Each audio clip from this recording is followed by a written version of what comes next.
Yeah, first just want to credit Evansville. I told Rags for the game and after the game, what he's done there is tremendous. Putting that roster together, they were shorthanded tonight, without their leading scorer. And he's just done a great job, putting that team together and doing it, with all kinds of guys. They're best players, NAIA player. They got a D2 guy, a couple JUCO guys, international. They've been able to go all over the place and grab guys. And, he's just put together a really good team. They're explosive. They're hard to guard. They have a lot of ways to come at you. And I thought it was a great sign for them from a cultural standpoint that, up 25, two things can be true. We were abysmal the last 10 minutes we stopped playing, but they didn't.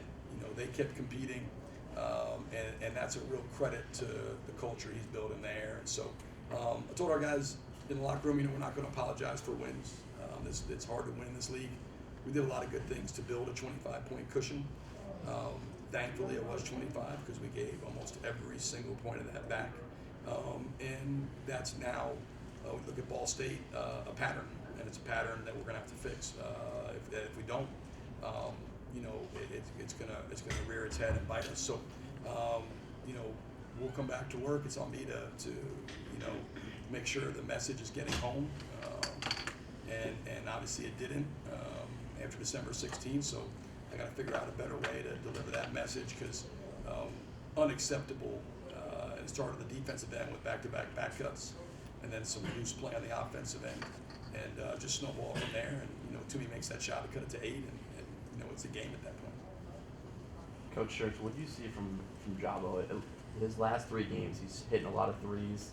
He's providing that leadership. He's providing more toughness as well on defense. He's coming out. He's giving you guys a different look with small ball. There's a lot in there, but what can you just see from him in the last couple of games, and what kind of boost he's giving you off the bench?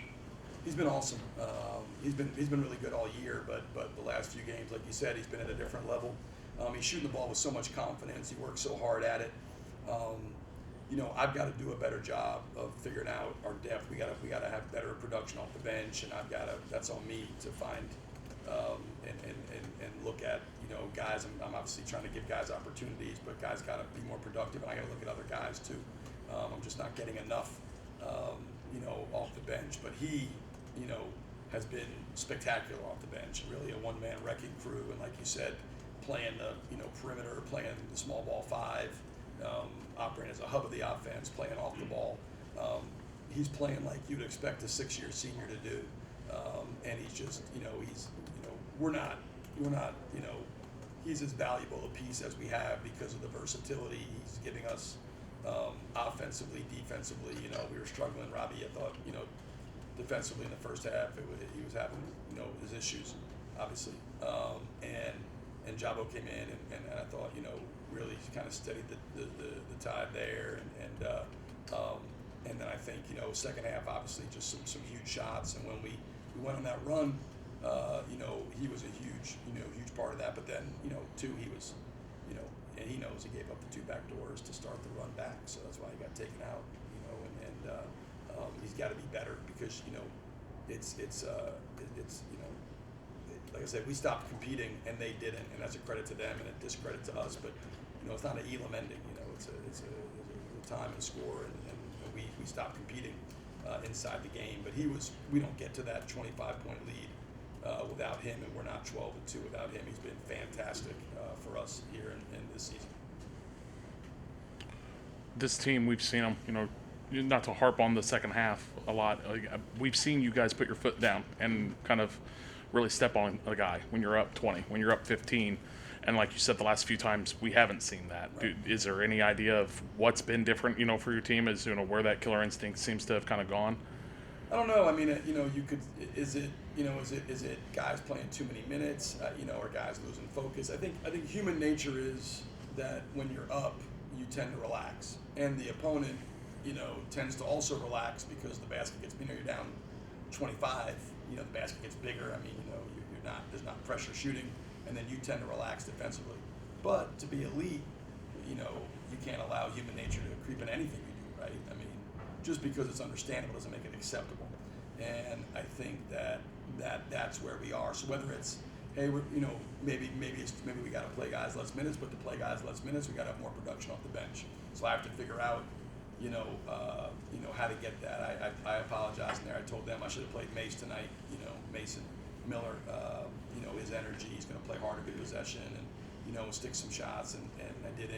Jaden Daughtry's trending in a good direction. So I've got to figure out some things from a depth standpoint. That's on me. But either way, like you said, we haven't had great depth all year, and we've been able to put a lot of teams away. And so I don't know that it's that. I think it's more of guys really feeling like, playing the scoreboard and relaxing. Because if you look at the Tennessee State game, with 10 minutes to go, we were down and we won by 21, so we were lights out the last 10 minutes.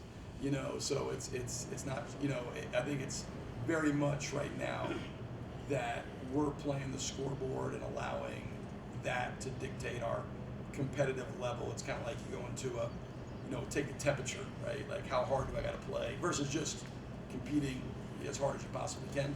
You're trying to take the temperature of how hard do I got to compete, or put on a show for the crowd, or whatever it is, and you get away from, what makes you good, and you can see it on both ends of the floor, and it just kind of unraveled very quickly for us, and nearly cost us. I mean, it got to, like I said, with 8, once we made that shot. I mean, Ryan makes a big play there to get a bucket, but it certainly got way closer than for comfort in terms of what it should have been. Scoring wise, I mean, I asked, Jabba and Ryan too. We've seen one guy go out there and have a great night. We've seen him light up a score box, and then another guy have double digits. When you look in your box tonight, you see so many guys with double figures. 2 guys with 18. Testament to just the guys you recruited fitting that offensive style for you, or do you think it's really one of those like, hey, we really are kind of a well-oiled machine when we are running and clicking the way that we're capable of? Yeah, I think when we're playing, we talked before the game, and it's ironic. The thing I told them was, leaving Michigan State was like, we know when we play to our identity on both ends of the floor, we're as good as anybody. And I don't mean anybody in the Valley. I think anybody in the country. And I think we just have right now, and this is for most teams, it's getting to that identity as often in the 40 minutes as you can. And I thought, our offensive identity first half was pretty good. We scored 48, but our defensive identity, we gave up 37 points on 38 possessions, so a little under 1, but I didn't think we were very good defensively at all. I thought they honestly missed some shots that were makeable, and our defensive numbers looked better than what the reality was. And then I thought second half, for that stretch, we were to our identity on both ends, and part of our identity is, our defense and our rebounding, that fuels the offense. When we're at our best is when we're in the open court and playing fast. Well, it starts with getting stops and getting rebounds and getting out in transition, and so that's where, like, when we're clicking on both ends, this is a really, really good basketball team. But the last couple times, it's kind of plateaued. Like, Michigan State, we competed the whole game. Tonight we didn't. Ball State, we didn't. So it's finding the balance of, we can't let perceived whatever score dictate the level of intensity. And again, that's human nature, but it's not, except because as soon as we put the gas, like we've seen with Ball State got a 4, tonight got to 8. You can lose those games. And it was eminently possible at 80-72 with 2+ to play that, we'd lose a 25-point lead in the final 10 minutes. And I mean, that'd be all over everywhere. It should be. But we steadied the tide. We won. And now tomorrow we got to go back. And I think the key is to look at, what we did well to get that 25-point lead. And then let's look at what we didn't do and look at, but in terms of the offensive balance, which I guess is the original part of the question, I think we have a lot of guys. We have 6 guys right now that are really in rhythm offensively and fit each other.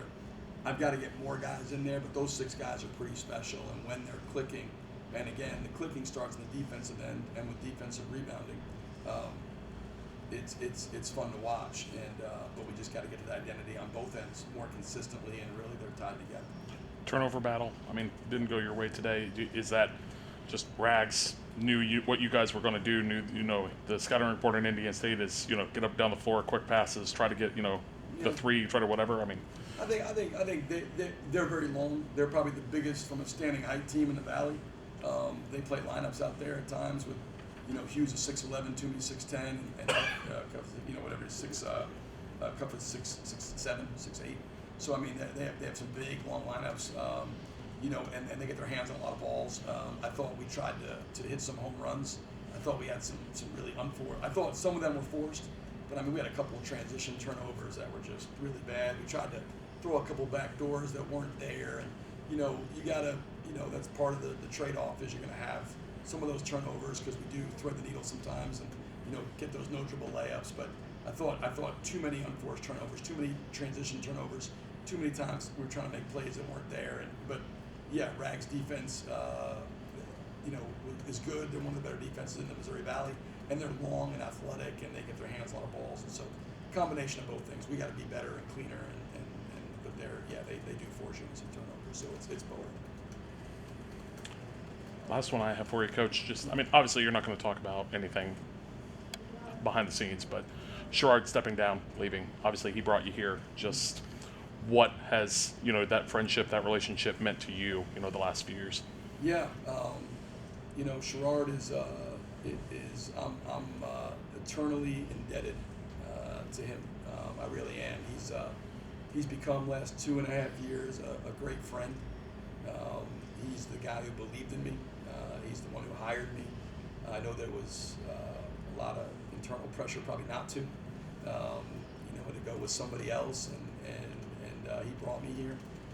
He's the first year when when we really struggled. He would bring me in, and there was a lot of people were you remember, Marty, the fire Schertz hashtags and that were all over Twitter